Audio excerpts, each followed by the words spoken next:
but if we choose to lean forward, if we choose to find a way to go forward in our lives that is commensurate with our abilities, and if we choose to use our strengths, because the real research on happiness says it's not about money, although Bo Derek said whoever thinks money can't buy you happiness simply doesn't know where to shop, okay?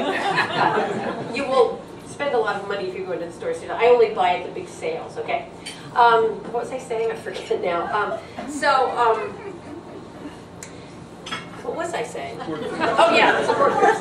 And so if we have to make the choice to get ourselves in situations where we use our strengths, because happiness is about finding and using your strengths, having a passion and wanting to make a contribution. That's what happiness is about. So people come to me and they say, Teena, I do 50% of the things well and 50% of the things not so well. Will you help me do the things I don't do well better? And I say, no. You know the 50% you do really well? Do that 25% more of the time. You've had a 25% increase in productivity and happiness. You've only been here 30 seconds. You can leave, no charge. Okay? So I want you to figure out what your strengths are. And let's talk a little bit about family dynamics in caregiving. Because remember, fair is not equal.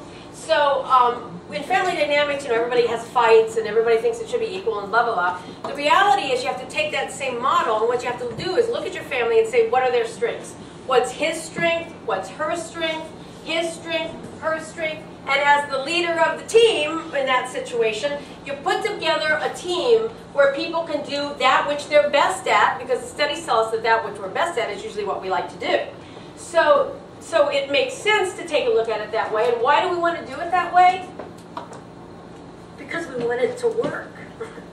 We want to build this team around ourselves, and we've got a couple clues now about what we need to do to build that team. So if somebody's no good at money, don't put them in front of the checkbook, because everybody will be ticked off at them, and you go from there.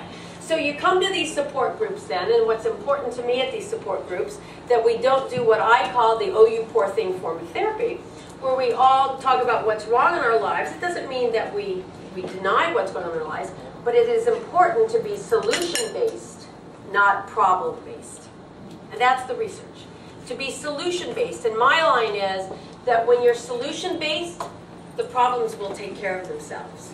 And again, that's about maybe a very bad situation. But within that situation, seeing what is right with us, seeing what is right with our loved ones, seeing what is right with the people around us, and coming up with a solution that will make life better for all of that. And that's why support groups are so important, because we have these people that we can talk these things out with in sort of an anonymous way, it doesn't include the family, and we can make a plan. And I'm going to tell you what you need is a plan, because when we don't have a plan, the world is sort of in control of us, as opposed to us making the choices about how we're going to respond to the world. Let's have another question. Who's got a question? I won't be so long-winded. Who's got a question? No questions? Oh, please. Okay. How do we antidepressants fit in this? If you need one, take them.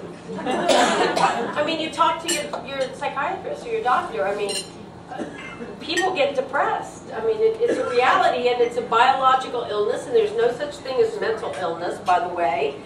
The mind-body connection is all who we are. These are all physical problems that affect our mood and behavior, and we call it behavioral health issues as opposed to mental illness. And I'm on a committee to fight stigma in mental illness, because when we can break down stigma, we can make sure that people get early treatment. And as I'm trying to do a prevention model so that you don't get so stressed, the reality is that the more we eliminate stigma in mental behavioral health issues, the more people will get help sooner. So talk to your doctor. Yeah, but I mean, if I wasn't in this situation as a caregiver, I would not need these. I know I wouldn't. It's not my personality. Yeah. Can this positive approach? Good question. You know what? Yes and no. There's a wonderful book by David Burns that I recommend anyone interested in this get. It's called Feeling Good. Do you know David Burns? He's a disciple of Aaron Beck. Aaron Beck's in Philly. He's the father of cognitive behavioral psychology. It's called Feeling Good, and they have a workbook. And the reality is that when we're depressed, any of us, we have greater access to negative thoughts and feelings and images than when we're not depressed. But that's one of the reasons we reach out for help, or we tell a friend if we think they need to reach out for help. And so your very good question is, the National Institute of Mental Health says the #1 treatment for depression is cognitive behavioral therapy along with medication if the medication is needed. So do not think that I think that we can always just positive think our way through things. But I'm looking at that as a preventive measure. But however, when we do get depressed, this is what I like to tell people. It's a wonderful time to have a behavioral health issue in America because we've got great treatments, okay? So don't hesitate to go get some treatment, and good therapy would include medication with cognitive behavioral therapy. I'll give you this.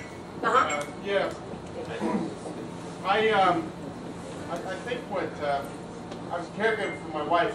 She had multiple sclerosis, basically quadriplegic in a wheelchair for 15 years. She passed away 5 years ago. What got me through much of that caregiving experience, and even since then, was my creativity, playing the piano, baking the cookies, doing the guitar. Finding and using your strengths. Yeah. Right. And using that made me feel good and also helped make other people feel good. Absolutely. Why do you think I'm speaking here tonight? And it really worked. It really has helped me Right. make me feel better about myself. Right. And it doesn't mean it's a panacea, and we can all have, issues along with that, but we have great help. But along with that help, we have to augment that medication when we're taking it. We have to make a choice to find and use our strengths and make a contribution. I promised her she was next.